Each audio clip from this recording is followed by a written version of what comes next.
Good morning বন্ধুরা, সবাই কেমন আছো? আশা করি তোমরা সবাই ভালো আছো, আমিও ভালো আছি।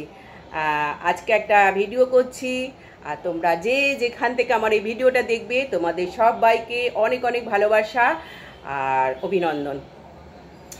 নতুন নতুন ভিডিও তো করছি, জানি না কেমন করতে পারছি। আমি তো শুধুই চার দেয়ালের মধ্যেই রান্না বান্না দেখাই, ঘরের কাজকর্ম আর ঘরের মানে চার দেয়ালের মধ্যে যা থাকে আর কি, সেই রকমই তোমাদের দেখানোর চেষ্টা করি। আর আজকেও সকাল সকাল ঘুম থেকে উঠে পড়েছি। উঠেই জানোই যে ওয়াশরুমে যেতে হবে, বাসি জামা কাপড় চেঞ্জ করতে হবে, তারপরে রান্নাঘরে যাব।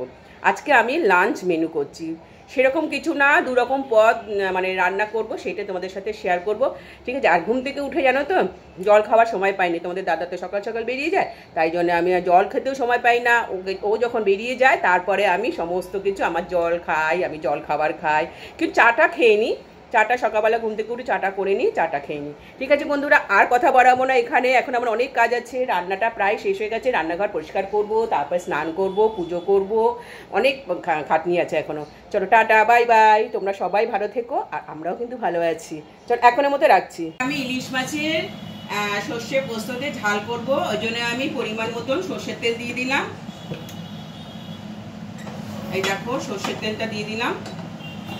সর্ষের তেলটা গরম হলে এই দেখো আমি মাছগুলো ধুয়ে হলুদ আর নুন দিয়ে মেখে রেখেছিলাম। হলুদ আর নুন।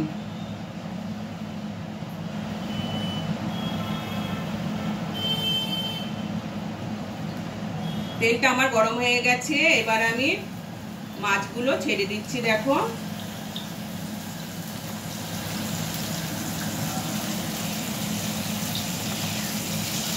তেল আছে তো, তেলটা ভেতরে থাকলে না মানে ভাজাটা ভালো, মাছটার ভেতরে যে তেলটা থাকে, তেলটা থাকলে ভালো ভাজা হয় না।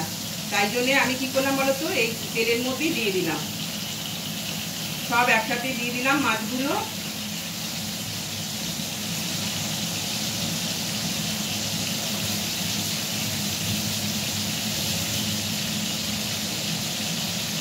মাছগুলো ভাজা হোক, তারপর আবার তোমাদের সামনে আসছি, ঠিক আছে বন্ধুরা? মাছগুলো বন্ধুরা আমার ভাজা হয়ে গেছে, আর এখন আমি না মাছগুলোকে তুলে নেব। যেহেতু ঝাল করবো তো বেশি কড়া করে ভাজতে হয় না, সেই জন্য এপিট এপিট করে নিয়ে আমি তুলে নিচ্ছি। আর মুড়োটা আর একটুখানি ভাজবো, ভেজে আর একটু যে তেল বেরিয়েছে না, এই তেলটা আমি একটুখানি বাটিতে করে তুলে রাখবো। এটা তেলটা মাছের তেলেরটা না মানে গরম ভাতের সাথে ভীষণ ভালো লাগে খেতে।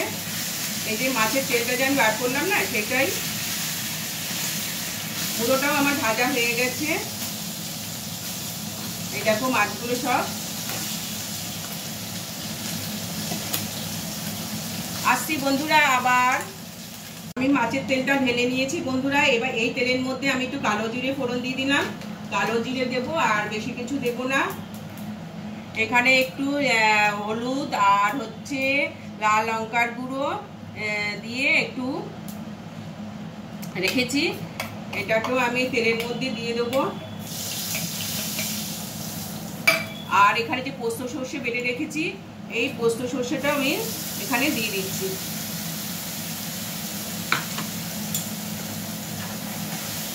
হলুদ, লাল লঙ্কার গুঁড়ো, একটু চিনি দিয়েছি, তাহলে কি হবে বলো তো, ঝালটা না বেশ টেস্টটা হয়। একটু মিষ্টি দিলে ইলিশ মাছে, তোমরা যখন কুমড়ো দিয়ে ইলিশ মাছের ঝোল করবে না, তাহলে কি হবে বলো তো, একটুখানি মিষ্টি দিলে টেস্টটা ভালো হয়। আমি একটু জল দিলাম, যে একটুখানি ভেজে নিতে হবে, মশলাটা একটু কষিয়ে নিতে হবে। এখানে তোমরা না টক দইও দিতে পারো, কিন্তু আমি টক দই দিলে খুব একটা টেস্ট পাই না। ইলিশ মাছটা তো নিজেই একটা স্বাদযুক্ত, এতে আর কোনো কিছুই লাগে না। ইলিশ মাছ দিয়ে অনেক কিছু করা যায়। এই প্রথমবার আমি ইলিশ মাছ তোমাদের সাথে শেয়ার করছি, জানো তো বন্ধুরা। আচ্ছা, মশলাটা কষিয়ে রাখ। আমার ইলিশ মাছের ঝালটা কিন্তু হয়ে গেছে। এখন আমি একটু দেখো সর্ষের তেল দিয়ে দেবো।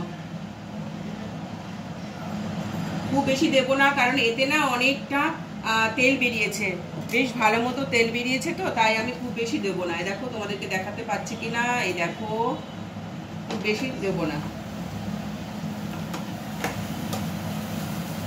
মিষ্টি ঝাল সমস্ত কিছু দেওয়া হয়ে গেছে।